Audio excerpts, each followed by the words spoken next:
Hey guys, welcome back. Dreamweaver23 here with another Cube World tutorial. This is going to be covering just a few different things that have come up as a lot of questions on the last tutorial, and I wanted to cover base with those. So this is going to have a few different little sections that we're going to do, and going to cover a good bit of stuff to help you out and make it to your games a lot more fun experience, and so you have a better understanding of the mechanics and how things work in Cube World. So let's get started. Alright guys, so the first one we're going to touch base again on the customization bench, and the reason why is because I had a lot of people asking questions through messages and everything like that, asking if I could explain how the different I'll call them shards, even though they're not really shards, work. So let's get over here. Alright, so at the customization disc you have different weapon augmentations. The augmentations have different things that they can do for you. The weapons themselves currently have the stats of weapon power, hit points, damage, the crit, and the tempo. Most of those are pretty obvious. The power is the power level required to be able to use them. So right now my power level for this mage, for Dream, is 26. And so the weapon that you're using has to be able to accommodate 26. So if you kind of see over here, I have, let's see, go to armor. I have this unwieldy wood wand that's a level 26. Right here, this is a warrior weapon, so it's 20. So I'll be able to use all of these. But if you have something that's, say, what power level 39, you won't be able to use it. If you've played the game at all, you'll be able to understand that, because it just goes red and it says that, hey, you can't use this yet. But it's referring to this. If you hit I, you can actually see your power levels, 26. You can see your hit points, armor, all that other stuff. The resist is your resistance in the game. So let's see. Hit points is the hit points is the short version of health points. So got you, yeah, HP. Improved by armor and weapons. Your tempo is how fast your attack speed is. Your base attack speed is 100%, so if your tempo is 110%, that means you attack 10% faster. Two things can go through and have an effect on that. Your weapon can actually have an augment to it. You know, you can see that on different weapons, to where it can go through and have add speed. So you see this is a 1.3% tempo, so it will adjust my speed up. And then also your crit is obviously your crit damage, or your crit percent, I believe it is actually. So yeah, attacking with the ability has a chance to critically hit an enemy, dealing increased damage based on your weapon damage. So your crit chance can be viewed in your character slot. So basically that's going to increase your crit chance. Now, taking into consideration just how to adjust some of that stuff, you have a few different things. And so let's go over here and look. Right now I have these two right here. Alright, so I have Ice Spirit and Unholy Spirit. You get these little augments that you can add to your weapon by defeating bosses either in dungeons or just regular bosses that are around the world. You'll always see them kind of running around, the guys with the purple names and stuff like that. You'll see peacocks and horses and squirrels and, you know, whatever else is out there with the purple names for them. So defeating those guys, they have a chance of dropping different shards that you can put in there, different augments that you can put onto your weapon. Whenever you add the stuff, it increases damage and health of the weapon, but can also change the looks. Obviously, that's how we have the big D on there. You rotate with the middle click button on your mouse. Spirit cubes are rare magic cubes that can be obtained by defeating bosses. They're more powerful than normal cubes and have additional effects when placed on a weapon. So the four different ones is Fire Spirit, Wind Spirit, Ice Spirit, and Unholy Spirit. Each of them do different types of damage. Fire Spirit deals additional fire damage whenever you attack. Wind Spirit increases attack speed and movement speed of the player. So that's a really good one to have if you have a slower weapon. Like I use the staves, which are pretty slow. So if you're going to go through and you add the Wind Spirit on there, it's going to increase attack speed of the player and of the weapon. So or attack speed of the weapon and movement speed of the player, which is pretty nice. Ice Spirit slows attack and movement speed of the target, which can be pretty helpful if you have a really fast moving target. And Unholy Spirit deals damage to the target and heals the player. So it's kind of got like the vampire effect. You're able to attack your other player, your other targets and stuff like that, and you're going to heal back up a little bit from your attacks. That's pretty freaking sweet. Now another thing to take into consideration is, like, I know I'm going to get this question, hey Dream, but if I put that on there, am I ever going to be able to use it again? Once you attach these, you know, the Unholy Spirit or the Ice Spirit, once you attach that to your weapon, it's there. You can't take it off. If you take it off, it destroys that augment. So there's that portion of it that kind of sucks. It's like once you apply this, yeah, it's done and over with. And you can get multiples. You can apply multiples to it. It doesn't really matter on there, but you do have a certain amount of upgrades per weapon, and that's something to take into consideration.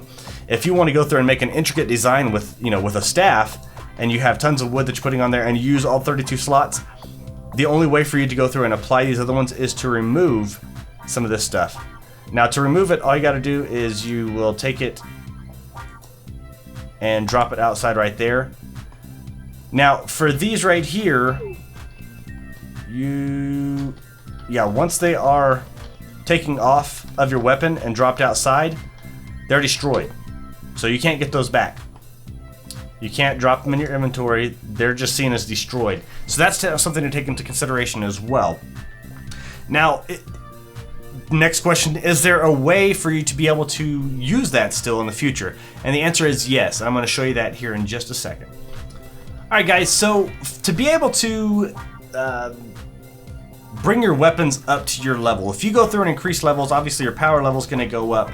And it can get, you know, to the point where if you have something that you spend a lot of time in, or you put a lot of the spirit augments and everything like that into, you definitely want to be able to, you know, bring that along with you through your level, so you don't just lose it altogether.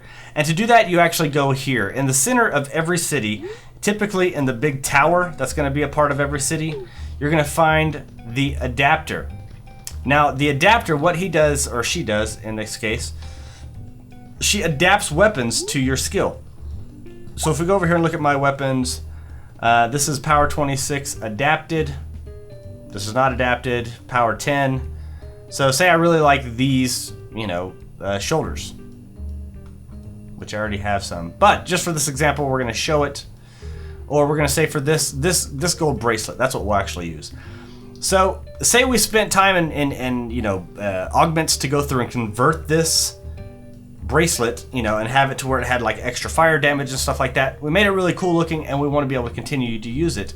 What we do is we simply go up and talk to this chick, which I don't know what she's saying at this point in time. No idea. And they have a symbol above their head. They have like the little weapon symbol above their head whenever you talk to them. So that's an easy way to tell who they are. I love traveling from city to city. So we're going to right click this, and it's going to come up with this spot right here. Now, if you've ever noticed underneath here, you have 7 platinum coins. You get the platinum coins from doing like boss battles and stuff like that, dungeon exploration, and completing a lot of those quests. You'll get platinum coins from that. You get them automatically. And they differ with the amount that you get. But they're pretty rare, especially early in the game when you're a lower level. They're not gonna be coming along every so often. And so with those right there, the only thing that those are really used for at this point in time is to adapt your weapons. And that's what we were talking about, like if you have some really great stats that are on a bracelet and you want them to go up, or you want them to continue with what you have, you're gonna go through and use the adaptation, or the adaption, to go through and get them up to your level. So simply what you do is, you can see this one went from, this is the power level 24 bracelet, and I want to get it to my power level of 26. Right, so I just go through up to the adapter, I right click on it, it's going to go into this slot right here, and it's going to tell you, it's going to move it from power 24 to power 26, damage from 6.5 to 6.9, hit points from 6.3 to 6.6, tempo 0.9 to 1, and crit from 1.6 to 1.7. It's going to cost 5 platinum coins to do that. I have 7, it's going to cost 5. So let's walk away just like we don't know, or we don't want to do it. Can we say no? That costs 10 points. So, and to do that, all we're going to do is hit adapt. So boom, I used to adapt. Now it's I have 2 platinum coins left, and this is upgraded. Now, see how it says right there beside power 26, it says adapted? That means that this weapon, and you can do it with anything. You can do it with armor, you can do it with weapons. It says that this weapon has been adapted. What does that mean? That means that it's already been adapted, and a lot of the stuff that you buy in the stores they will say adapted already. That makes it to where you cannot go through and adapt it a second time. Weapons, armor, anything like that can only be adapted one time. So if you have this really sweet, cool customization and everything like that that you're going through and you made, and it's been a few levels and you're like, okay, maybe I should adapt it. Really think about it, because once you adapt it, it adapts to level 26. If I go through and get to level 40 for my power level, this one can't be done anymore because it's already been adapted to power level 26. So this is useless after this. I can't take any of the stuff off of there. I can't do anything through the customization table because it's already set at this level. So that makes it to where this is the last time you'll be able to use it. So you want to use this more for higher end game stuff where it takes a lot more time to get between levels.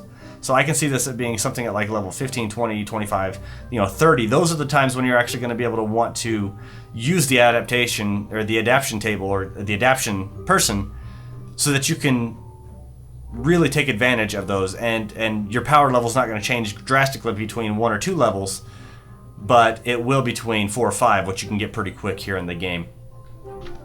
Lastly, guys, we're going to cover pets one more time, and this was a common question that I got on the last tutorial.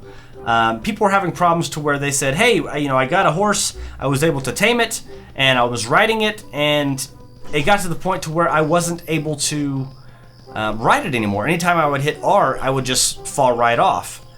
What's going on? Why can't I ride him?